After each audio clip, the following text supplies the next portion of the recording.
Welcome to Kavitha Chris channel. கீரை கடைசல் எப்படி பண்ணுறது அப்படின்றது தான் பார்க்க போகிறோம். இன்றைக்கி நான் முளைக்கீரை ஒரு கட்டு எடுத்திருக்கேன். நல்லா கழுவிட்டு சின்ன சின்னதாக கட் பண்ணி எடுத்திருக்கேன். அதே மாதிரி ஒரு மீடியம் சைஸ் பூண்டு, அதில் இருக்கிற எல்லாத்தையும் தோல் எடுத்துகிட்டு சேர்த்துருக்கேன். இப்போ இதில் தண்ணி கொதிக்க ஆரம்பிச்சிருச்சு. நம்ம கட் பண்ணி வச்சுருக்க கீரையும் இந்த பூண்டையும் சேர்த்து வேக வச்சிடலாம். இப்போ ஒரு மூடி போட்டுடலாம். 2 நிமிஷத்துக்கு ஒரு தடவை நம்ம பரட்டி விடணும். அப்போ தான் கீரை அடி பிடிக்காமல் இருக்கும். நான் கரெக்டாக தேவையான அளவு மட்டும் தண்ணி விட்டுருக்கேன்.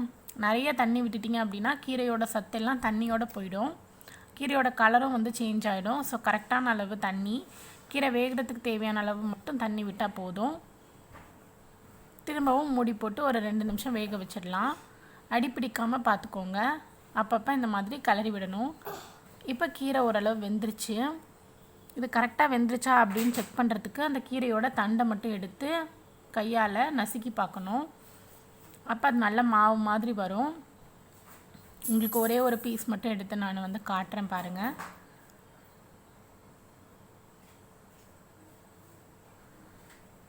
இந்த மாதிரி ப்ரெஸ் பண்ணும்போது அது ஃபுல்லாக கட்டாகி வரணும். ஸோ வெந்துருச்சு.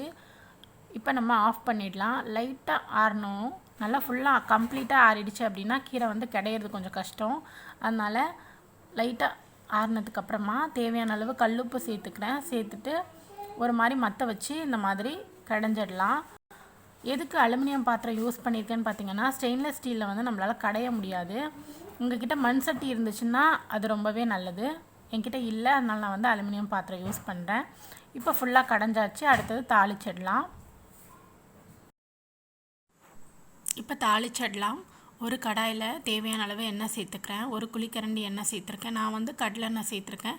இதுக்கு பதில் நீங்கள் தேங்காய் எண்ணெய் சேர்த்திங்கன்னா கூட உங்களுக்கு அந்த ஃப்ளேவர் பிடிக்கும்னா இந்த கீரைக்கு ரொம்பவே நல்லாயிருக்கும். கொஞ்சமாக கடுகு, அதுக்கப்புறமா உளுத்தம்பருப்பு ரெண்டையும் ஆட் பண்ணியிருக்கேன். இது கொஞ்சம் வறுபட்டதுக்கப்புறமா காரத்துக்காக 2 வரமிளகாய் அதையும் கிள்ளி ஆட் பண்ணிக்கலாம்.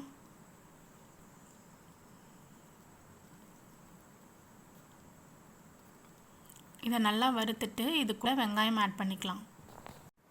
இப்போ மிளகாய் நல்லா செவந்து வரணும். அப்போ தான் அதோடய ஃப்ளேவர் நல்லாயிருக்கும். அது கூடவே ஒரு மீடியம் சைஸ் பெரிய வெங்காயத்தை கட் பண்ணி ஆட் பண்ணியிருக்கேன். இதுக்கு பதில் சின்ன வெங்காயம் கூட நீங்கள் ஆட் பண்ணிக்கலாம். வெங்காயம் நல்லா வதங்கினதுக்கப்புறமா இதில் 1 ஸ்பூன் அளவு சோம்புத்தூள் ஆட் பண்ணுறேன். இதையும் நல்லா வதக்கிடலாம். இப்போ இதில் நம்ம கடைஞ்சி வச்சுருக்க கீரையை ஆட் பண்ணிக்கலாம். கீரை எவ்வளோ க்ரீனாக இருக்குது பார்த்திங்களா?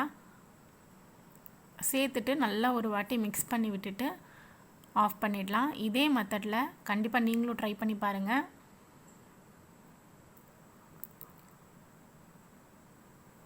நல்லா எல்லாமே மிக்ஸ் ஆனதுக்கப்புறமா நம்ம ஆஃப் பண்ணிடலாம்.